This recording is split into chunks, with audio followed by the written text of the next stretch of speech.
Malaysia ইন্দোনেশিয়ার culture তো এরকম যে বিয়ের উপযুক্ত হওয়া এটা অনেকটা হজের উপর নির্ভরশীল। ছেলে হজ না করলে বিয়ে দেয় না। আর আমার দেশে যদি বিয়ের পাত্র দেখতে গেলে বলে পাত্র হজ করছে, বলবে হায় হায় হাজি সাহেব হয়ে গেছে, তাহলে তো বুড়া, এই পাত্র তো ডিসকোয়ালিফাইড এমনিতেই, কারণ হজ করে ফেলছে। যদি বায়োডাটা আদান প্রদান বয়স লেখা না থাকে, যদি বলা হয় হাজি সাহেব, আমাদের সমাজে তো হজ করলে হাজি সাহেব বলা একটা ট্র্যাডিশন চালিয়ে আছে। এখন ধরুন বিয়ের কথাবার্তা চলতেছে, ছেলের বয়স টয়স নেই, এখন এত আলাপ সালাপ হয় নাই, যদি মনে করেন ঘটক ছেলেকে ডাক দেয় মেয়ে পক্ষের সামনে, হাজি সাহেব এদিকে আসেন, তখন পরিস্থিতিটা কি দাঁড়াবে বলেন? মেয়ের বাপ ভাই 14 গোষ্ঠী পালাবে না?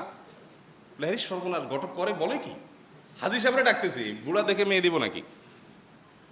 তার মানে জওয়ান বয়সে হজ করতে পারে, এটা আমাদের সমাজে কনসেপ্টটাই নেই। হাজি সাহেব বললেই আমাদের স্মৃতিতে ভেসে ওঠে একটা বুড়ো বুড়ো মানুষ, একজন বয়স্ক মানুষ।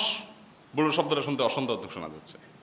একজন বৃদ্ধ মানুষ, বয়স্ক মানুষ, দাড়ি পাকা, হাজি শব্দ শুনলে আমাদের স্মৃতিতে ভেসে। যুবক